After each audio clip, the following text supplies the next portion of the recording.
quite a few. Lifeline, welcome to Apex Legends Global Series. We have not seen much or any Lifeline in the ALGS, but look at this additional cover and all the loot for E6. As the three Muppets will finally get eliminated, we knew that rotate was going to be tough for them. Their journey comes to an end, but it looks like E6 is going to drop. They're going to ape this team. They're going to pick themselves up some even more KP. That's going to be the Turkish Stars eliminated. Eco gets eliminated as well to KCP. We got Element 6 with Lifen, the new controller player replacing Nags on this roster, alongside the Kansas City Pioneers, 2 of our 4 teams remaining in this lobby.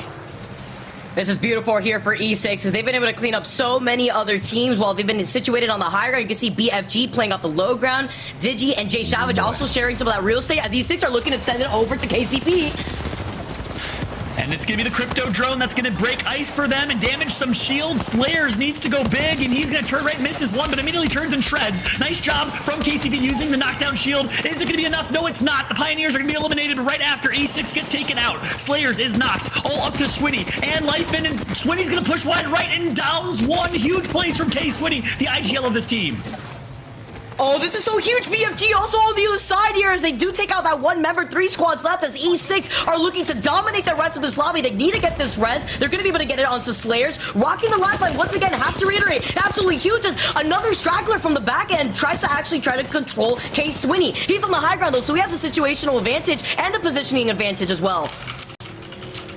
It all comes down to this. 3 squads remain. The res came through courtesy of Lifeline with quick reses. And here comes the damage. Bitfix is going to be out. The last team alive is going to be Jay Savage's team. Forge, they're going to get taken out as well. Swinny and E6 are going to start off the Apex Legends Global Series Pro League with an absolute bang. E6 comes out on top in game number 1. What a start to the Pro League here as we welcome back Rain Day to break down the action. Wow. Oh my goodness. Insane game from E6. And you hit the nail on the head. You get the supplies and the resources from Lifeline behind them here. So Navi are trying to capitalize right now. They do find some broken shields off of a huge missile swarm from Rugby. Whoop. The Gaiman Gladiators Gaiman taken out. That is huge. They got focused, and Navi, their peers in the CIS, are absolutely frying right now to the right. But they're going to have to try and take this positioning here. I don't know if they want to, because it's an absolute bloodbath in those rocks, but that is going to be in zone. That's going to be the rotate they'll have to play. Look at the zone, though, Vicky. So much no man's land. Not a lot of cover to work with as Lufko of Ascend is going to get taken out. Kashera with 5 HP get a Newcastle ultimate his way to death as well as Eco takes him out. That was great. He delivered himself as a box for an early Christmas gift here for EKO. Thank you, Ascend as EKO now. I mean, when you pay for express shipping, this is the best way for EKO to now get this free real estate too. They got the loot right behind them. They get the knock at the same time. You can see IG International, the squad that does get eliminated. Turkish Stars that wanted this lonely island, they get taken out here too. Remember, Navi's on the other side is downed. Oh my goodness, EKO and a 2v, they're gonna do it!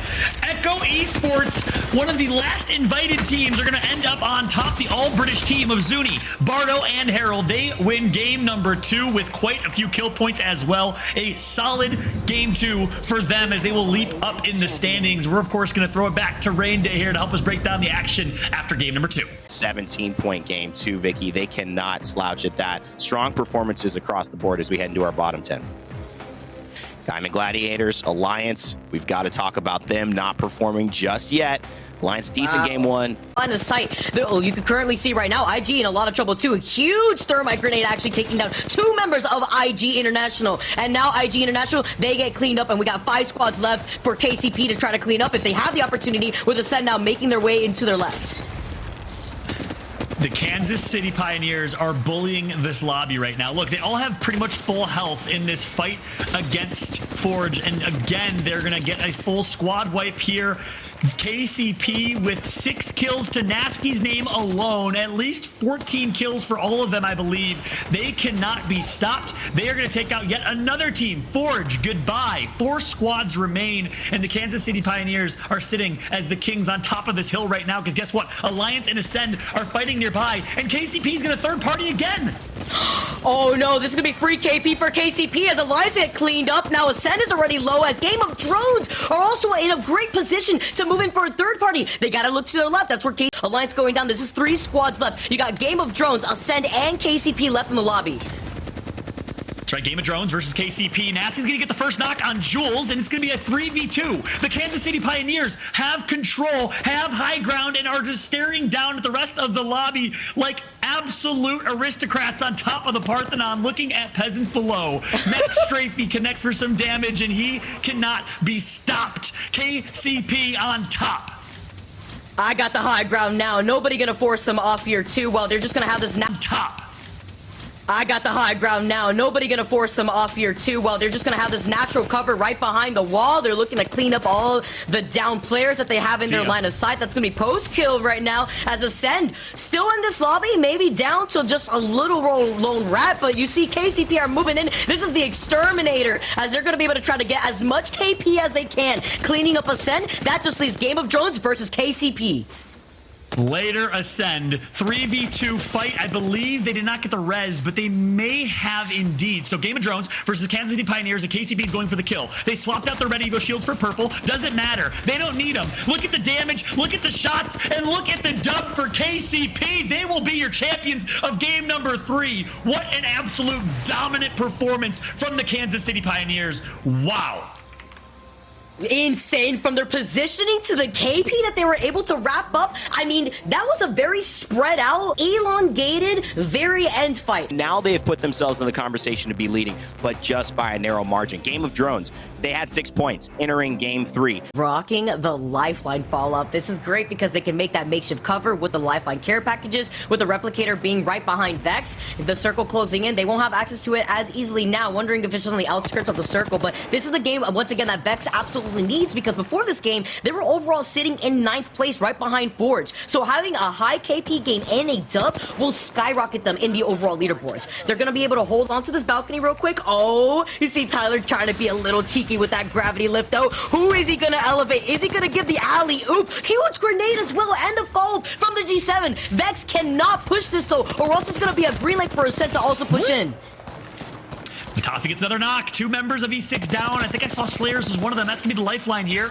So all up to K Swinney, the last alive on this team, the crypto of this team. Vexed Gaming is continuing their running rampage. Can they get the res? Is the question. Crypto Drone's going to come out and try and just buy them some time, do some damage. But no, he's going to be forced to drop. Here comes Vex coming from high ground here. Traversing the Swiss Alps right now is Vexed, as they will find themselves a knock on post kill. They get the final kill on E6. They get the final knock on Ascend, and Vexed is going to do it here. A 3v2 to close this one out. They need to get these final knocks. Yes, they do. Vexed Gaming is your champion here on World's Edge. A huge game from them. And so cleanly, too. They didn't even need to destroy those Watson fences. You see all those EVA 8 shots booming its way right through the rest of Ascent. What a beautiful performance from Vex. Not only did they get so much KP in the process. Season, 19 kills, 2 games in a row from KCP and Vex. Vicky. What a game. Wow. What a game from Vex. It's Game of Drones. We see Echo Esports teams that have actually been at the top winning games here. 4 squads remain. E6 has been popping off here, Vicky.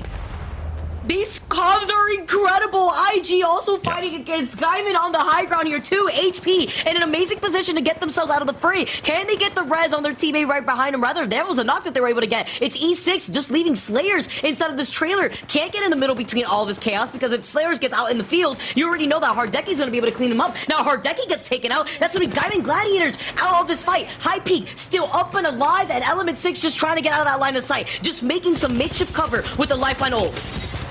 And he's going to get int right away. The int comes through, and E6 is out. Nice shot by HP right there in that fight. 2 squads remain. IG, I believe, is one of them versus High Peak, the other. Invictus needed this game significantly. They were behind in the standings with their debut with Graceful and doing such a good job holding high ground right now. The Valkyrie Q going to come through and continue to poke, but Bavis does a good job keeping them at bay for now. Young Hong Kong is going to get knocked all up to the last 2 members, and Invictus Gaming is going to do it. They will be your champions for game number 5. A must-needed win.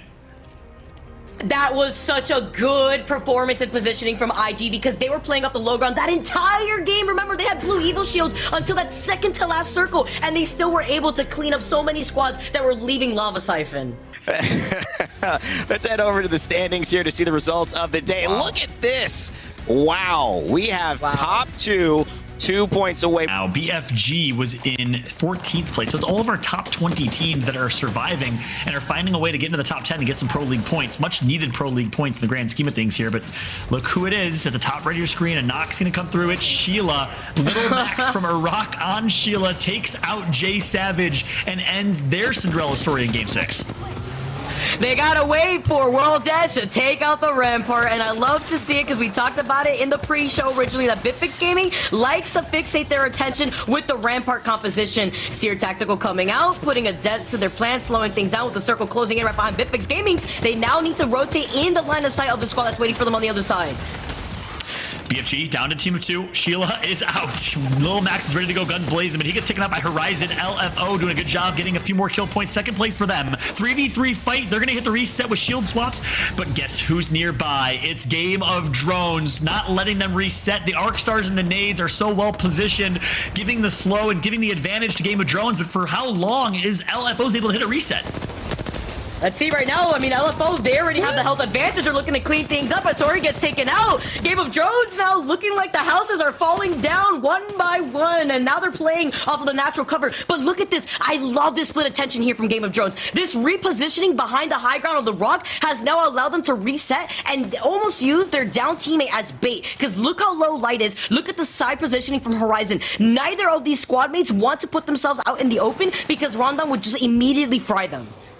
Yeah, it's House Stark versus House Targaryen right now as Horizon's going to be pushing up and gets the initial Q done. 3v2, goodbye, Jules. 3v1, and LFO, who had a complete disadvantage at the beginning of this fight, are able to clutch it up with a huge game number 6. That'll put them from 12th place, surely, to the top 7. A massive game from LFO as we welcome back Rain Day here in a moment to break down all the action. What a remarkable showing. A solid performance on the day. Game of Drones, second place as well. Had enough considering that LFO had 20 and was actually nearing taking 4th place away from them. And here you go. The ALGS go back-to-back with wins, by the way, after winning the Rewired Land Festival in Arkansas. They win day 1 of Split 1.